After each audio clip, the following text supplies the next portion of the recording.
गे रनिया के खुश रही है बन के जोन दोसर के कनिया तू खिलाए रही गे रनिया के खुश रही है बन के जोन दोसर के कनिया तू खिलाए रही गे।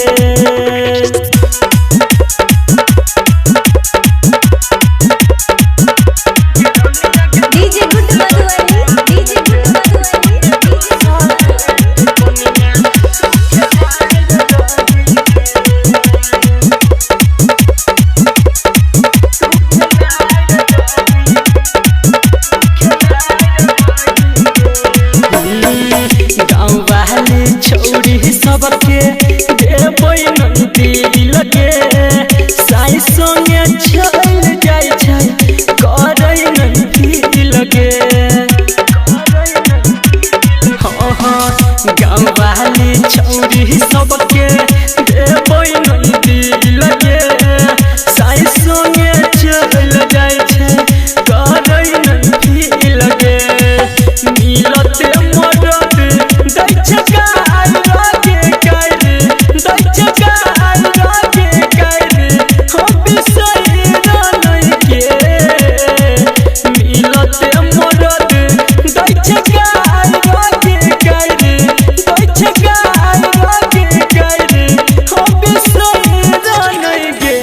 रनिया के खुश रही है बन के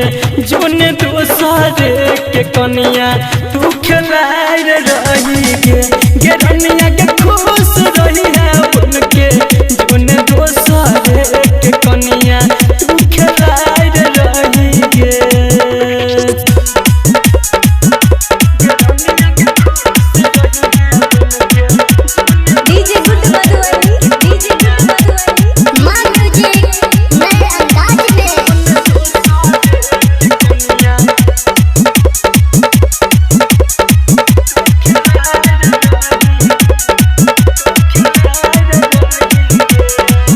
रनिया गे कनिया जोइबी